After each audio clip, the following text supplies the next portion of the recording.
Hello students, welcome back to my YouTube channel Management by Miss Bushra. So today we are going to study the topic functions of management. So when we talk of the functions of management, there are basically 5 main functions of management which are planning, organizing, staffing, directing and controlling. इसके अलावा भी हमारे बहुत सारे functions of management होते हैं, but यहाँ पे जो मेजर जो फंक्शंस हैं मैनेजमेंट के वो 5 हैं. That is planning, organising, staffing, directing and controlling. Okay, उसके बाद आपको नेट के पॉइंट ऑफ व्यू से एक टर्म याद रखना है which is very common, post Corp. तो पोस्ट कॉर्प जो है ये कीवर्ड जो है बेसिकली किसने दिया था? लूथर गुलिक ने दिया था. Luther Gulik has actually coined this keyword post Corp. Post Corp का बेसिकली मतलब है P stands for planning, O is for organizing, S is for staffing, D is for directing, C is for coordination, CO is for coordination and R is for reporting and finally B is for budgeting. तो जैसे मैंने अभी बताया कि जो 5 main functions of management है वो है planning, organising, staffing, directing and controlling. और ये किसने दिया था? ये कून्स एंड ओडोनल ने दिया था, जो कि बहुत ही कॉमन एंड फेमस ऑथर है. ऑलराइट, तो यहाँ पे अगेन यहाँ पे मैनेजमेंट जो फंक्शंस है वो ओवरलैपिंग इन नेचर है. इसका सिंपल से मतलब है कि मान लीजिए सपोज़ देयर आर 5 फंक्शंस जो हम पढ़ रहे हैं, planning, organising, staffing, directing, controlling. तो ये सारे फंक्शंस जो है एक दूसरे से इंटर रिलेटेड है, इंटरडिपेंडेंट है, ओवरलैप करते हैं. They can not be actually separated from each other. अगर हम प्लानिंग नहीं करेंगे अच्छी तो ऑर्गेनाइजिंग सही नहीं होगी, या ऑर्गेनाइजिंग कितनी भी अच्छी क्यों नहीं है, बट अगर प्लानिंग ख़राब है तो ऑर्गेनाइजिंग का उतना मतलब नहीं है. तो सारे functions of management overlapping in nature है. इसका सिंपल सा मतलब है दे आर इंटर रिलेटेड और दे can not be separated from each other. Alright, तो इसमें आपको जो मेनली याद रखना है ये 5 मेन फंक्शंस. आपको you have to remember the 5 main functions: planning, organising, staffing, directing and controlling, which is given by Koontz and O'Donnell. And next जो आपको याद रखना है, पोस्ट कॉर्प टर्म जो है इसका एलाबोरेशन आपको याद रखना किसने दिया था? It was given by Luther Gulick. Alright, so we are starting with the first term जो है, जो फर्स्ट फंक्शन है मैनेजमेंट का, वो है प्लानिंग. तो प्लानिंग से मतलब बेसिकली ये है प्लानिंग. अच्छा, कोई भी काम हमें करना होता है, घर पे भी हम कोई भी काम करते हैं तो सबसे पहले हम क्या करते हैं? सबसे पहले हम प्लानिंग करते हैं. इवन अगर फॉर एग्जांपल मुझे एक पार्टी थ्रो करनी है या कोई भी काम करना है तो सबसे पहले मैं प्लान्स बनाऊंगी कि कितने लोगों को बुलाना है, कहाँ पे वेन्यू क्या होगा, what will be the menu and all. So मेरा बजट क्या है, तो एवरीथिंग. सबसे पहला जो फंक्शन है मैनेजमेंट का वो क्या है? प्लानिंग. सो बेसिकली कोन्स ने क्या कहा? कोन्स की जो डेफिनेशन है प्लानिंग की वो है it is deciding in advance what to do, when to do and how to do. तो बेसिकली प्लानिंग में बेसिकली कोन्स ने क्या कहा कि प्लानिंग हमें बताता है एडवांस में कि हम डिसाइड करें फ्यूचर के लिए. एडवांस में हम प्लान कर रहे हैं कि हमें क्या करना है, कैसे करना है, किस तरीके से हम करेंगे, कब स्टार्ट करना है काम को. तो ये सारे क्वेश्चन के आंसर हमारा एक प्रॉपर प्लानिंग या प्रॉपर प्लान देता है. Alright, now planning bridges the gap from where we are and where we want to be. तो बेसिकली प्लानिंग क्या करता है, हम अभी कहाँ पे, हमारी पोजीशन क्या है और मुझे कहाँ पहुँचना है, मीन्स हमारा गोल क्या है, हमारा अल्टीमेट गोल क्या है, हमारा अल्टीमेट ऑब्जेक्टिव क्या है, उसको अचीव करने के लिए. सो हमारी जो करंट पोजीशन है और जो हमारी फ्यूचर जिसे हम अचीव करना चाहते हैं, उन दोनों के बीच में जो डिफरेंस है, जो दोनों के बीच में गैप है, वो एक प्रॉपर प्लानिंग से ही वो ब्रिज होगा. अगर हमें प्लानिंग सही करेंगे तो वो गैप जो है उसको, उस मेन गोल को हम अचीव कर पाएंगे. तो basically it bridges the gap from where we are and where we want to be, what we want to achieve. Alright, so this was the meaning of planning. Now we come to the characteristics of planning or nature of planning. तो first of all planning क्या है? Primary function है. Means कोई भी अगर हम management कोई भी चीज़ का मैनेजमेंट हमें करना है तो सबसे पहला जो इम्पॉर्टेंट और प्राइमरी फंक्शन है, बेसिक फंक्शन है, वो क्या है? हमें प्लानिंग करनी होगी. ओके। फिर planning is a rational process, means intellectual process है।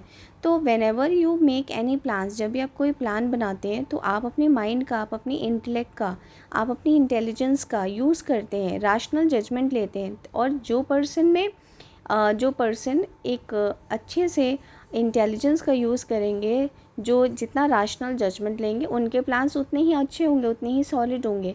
सो we can say that planning is a rational process. Then planning is goal oriented, means ultimately हम प्लानिंग क्यों करें, ताकि हमारा मेन जो गोल है वो हम अचीव कर पाएँ।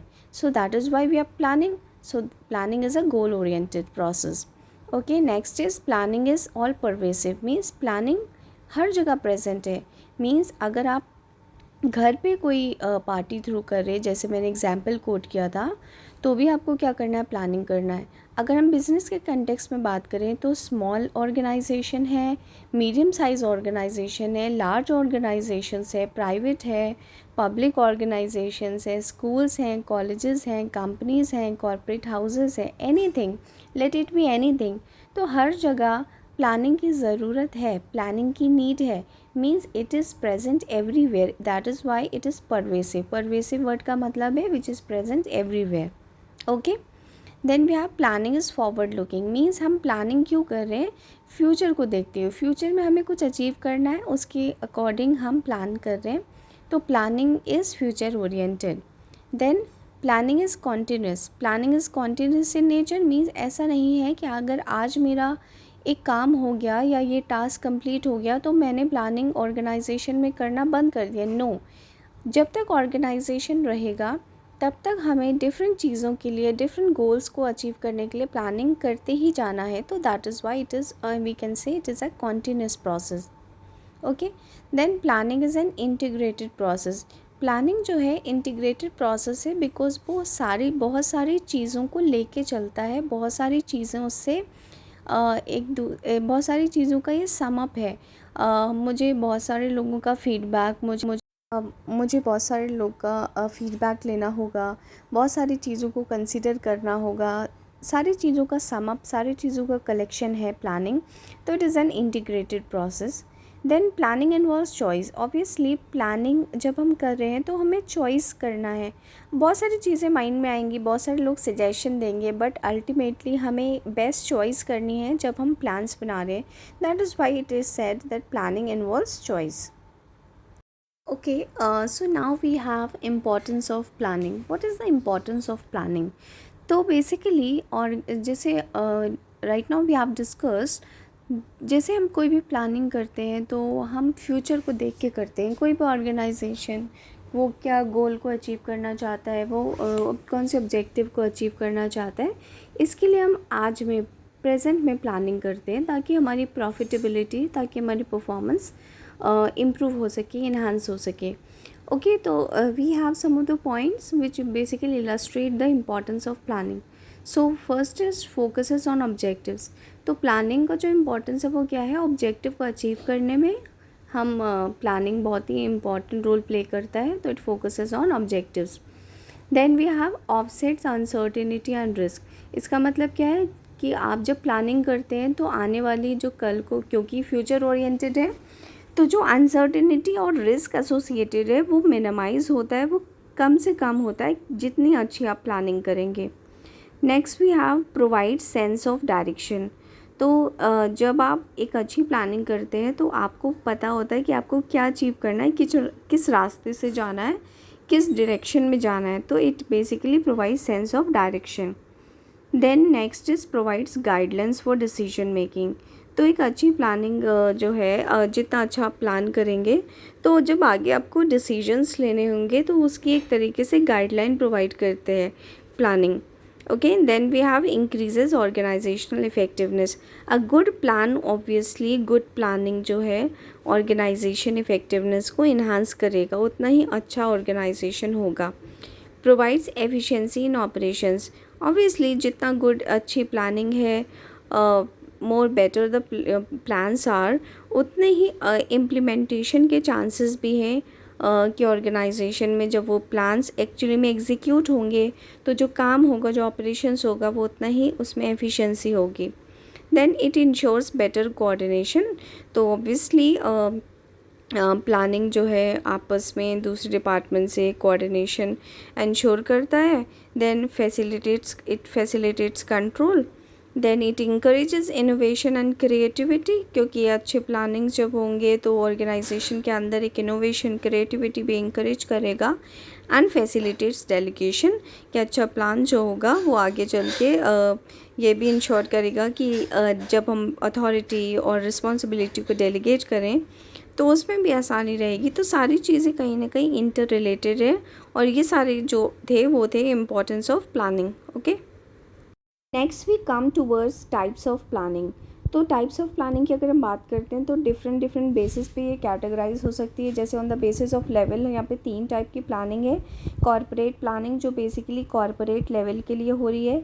डिविजनल प्लानिंग जो अगेन जो मेन कॉरपोरेट हाउस है उसके जो अलग अलग डिविजन्स हैं उनके लिए जो हो रही है वो डिविजनल प्लानिंग है। देन फंक्शनल प्लानिंग, जैसे अगेन उसी एक डिवीज़न के अंदर डिफरेंट डिपार्टमेंट्स है, डिफरेंट फंक्शनल स्पेशलाइजेशन एरिया है, उसी के अकॉर्डिंग उनका जो फंक्शनल प्लानिंग होती है बेसिकली अपने अपने एरिया ऑफ स्पेशलाइजेशन के अकॉर्डिंग या डिपार्टमेंट्स जो क्रिएट हुए हैं उन्हीं के अकॉर्डिंग ये सारी फंक्शनल प्लानिंग होगी। Alright, now on the basis of focus हमारे 4 टाइप की प्लानिंग है। फर्स्ट है स्ट्रैटेजिक प्लानिंग। तो स्ट्रैटेजिक प्लानिंग मेनली जो है हमारा टॉप मैनेजमेंट करता है। जब भी वो कोई स्ट्रैटेजी फॉर्मुलेट कर रहा है, लॉन्ग टर्म गोल्स बना रहा है, पॉलिसीज़ बना रहा है, या इस तरीके के कोई भी डिसीजंस ले रहा है, उसके लिए जो प्लानिंग है वो कहलाती है strategic planning, which is mainly done by the top management. Next आती है आपकी टैक्टिकल प्लानिंग। तो जो हमारे मिडिल लेवल के या लोअर लेवल के जो मैनेजर्स होते हैं वो जो अपने ऑब्जेक्टिव्स, शॉर्ट टर्म के ऑब्जेक्टिव्स बनाते हैं या अपने अपने काम को करवाने के लिए जो डिफरेंट वो प्लान्स बना रहे हैं वो आपके टैक्टिकल प्लानिंग में आ जाएगा। देन थर्ड आता है आपका ऑपरेशनल प्लानिंग।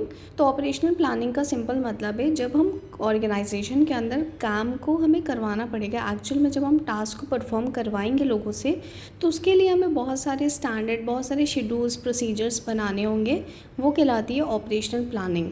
और फिर आपकी आती है कंटिजेंसी प्लानिंग। कंटिजेंसी प्लानिंग होती है अनसर्टेनिटी को लेके। लेट्स से प्लान ए हमने बनाया है, उसी के अकॉर्डिंग हम काम करेंगे, बट व्हाट इफ़ अगर कल को प्लान ए फेल हो जाता है तो हमें एक बैकअप प्लान भी तैयार करके रखना है कि अगर ऐसा नहीं हुआ, ये प्लान से काम नहीं हो पाया, तो हम इस प्लान को इम्प्लीमेंट करेंगे। तो जब बैकअप प्लान आप लेके चल रहे हैं वो हमारा कंटिजेंसी प्लानिंग में आता है। ओके, इसके बाद आपका आता है on the basis of time period. Long term planning होगी, जो प्लान्स हम 5 to 10 ईयर्स लेट्स से इतने टाइम पीरियड के लिए बना रहे हैं, जो 5 से 10 साल तक चलेंगे, इतना ड्यूरेशन रहेगा, वो आपके लॉन्ग टर्म प्लान्स में आ जाते हैं। मीडियम टर्म प्लान्स होते हैं जो more than 1 year and less than 5 years के आ जाएंगे रेंज में, वो मीडियम टर्म प्लान्स हो जाएंगे। एंड शॉर्ट टर्म प्लान्स हो जाएंगे जो लेस देन 1 ईयर के ड्यूरेशन के हैं, वो शॉर्ट टर्म प्लान्स होंगे।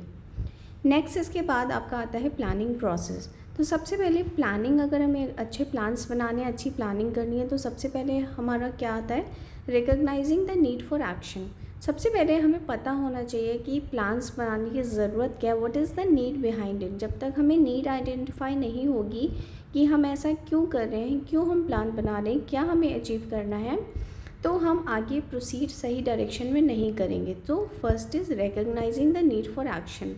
अब ये नीड को रिकॉग्नाइज करने के लिए आप सॉट एनालिसिस भी कर सकते हैं, जिसमें आप strengths, weakness, opportunities and threats को आइडेंटिफाई करेंगे। तो आपको पता चलेगा कि यस, हमें इस एरिया पे वर्क करना है या इस चीज़ की हम प्लानिंग करते हैं। Okay, next is setting objectives. तो सबसे पहली चीज़ आपने नीड आइडेंटिफाई की, उसके बाद आपको ऑब्जेक्टिव सेट करने हैं। ऑब्जेक्टिव्स आप अपने एंटायर ऑर्गेनाइजेशन के लिए सेट कर सकते हैं, आप इंडिविजुअल डिपार्टमेंट लेवल पे भी ऑब्जेक्टिव को सेट कर सकते हैं। आपके ऑब्जेक्टिव लॉन्ग टर्म भी हो सकते हैं, आपके ऑब्जेक्टिव शॉर्ट टर्म भी हो सकते हैं। तो बेसिकली ये इंडिकेट करता है कि अल्टीमेटली हमें क्या अचीव करना है। तो आप जो है सेकेंड पॉइंट में बेसिकली ये है, या you have to set the objectives, तभी हम आगे सही डायरेक्शन में मूव करेंगे। Then third one is developing the premises. See, planning जो है वो एक अनसर्टेन फ्यूचर को लेके होती है, and because of this uncertainty हम कुछ अजम्पशंस लेके चलेंगे। तो ये जो हम अजम्पशन बनाते हैं हम इसी को बोलते हैं प्रीमाइसेस।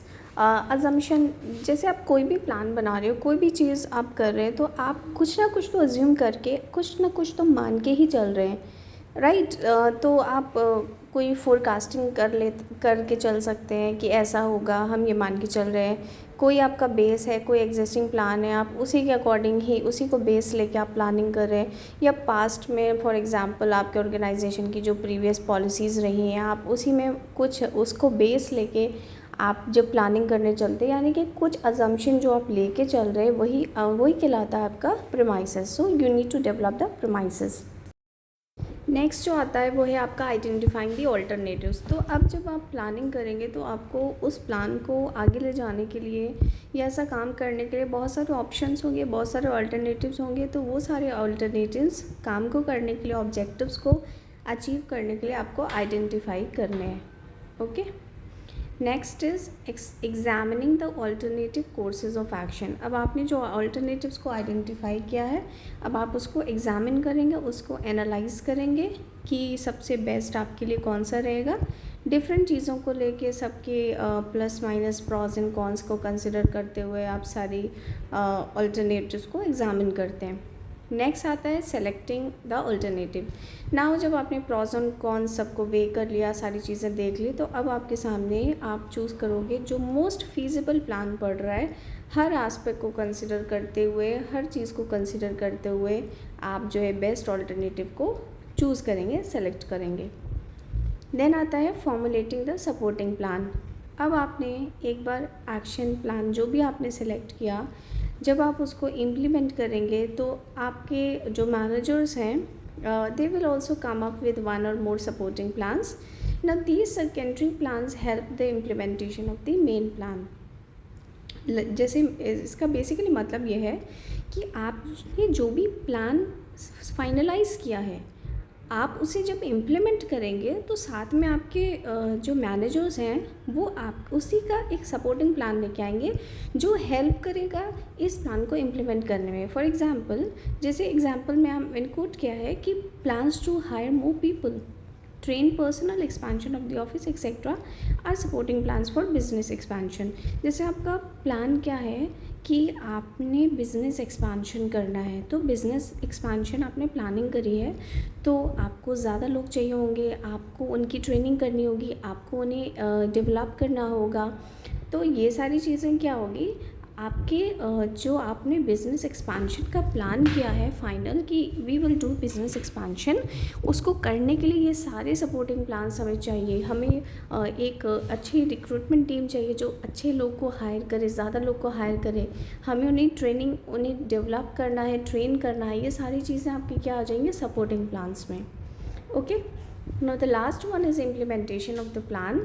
तो जब बाकी सारी चीज़ें सॉर्ट आउट हो गई हैं, सारे the functions of management like, तो बेसिकली मतलब यह है कि अब आपका प्लान एकदम फाइनलाइज हो गया है। Now it has to be implemented. तो इम्प्लीमेंटेशन के टाइम सारी चीज़ें जब हम इम्प्लीमेंट करेंगे तो कैसे इम्प्लीमेंट करेंगे, तो आप नई पॉलिसीज़, प्रोसीजर्स, प्लान्स बनाएंगे, बजट्स बनाएंगे, रूल्स, रेगुलेशन, स्टैंडर्ड्स बनाएंगे, जिससे आपका जो अल्टीमेट जो मेन प्लान है उसको इम्प्लीमेंट करने के लिए, उसको एक्चुअल में वर्कआउट करने के लिए हमें ये सारी चीज़ें करनी पड़ेंगी, ये सारी चीज़ें बनानी पड़ेंगी। तो this is what is implementation of the plan. Alright, so that I think today I am going to complete only till planning. बाकी जो functions of management है we are going to cover in the next class, and I hope आपको समझ में आया होगा. If you have any sort of doubt, please write and post in the comment section. I hope you would have enjoyed today's video. आपने बहुत कुछ सीखा होगा, and if yes you do, then please like, share and subscribe to my channel. Alright, thank you. Thanks for watching.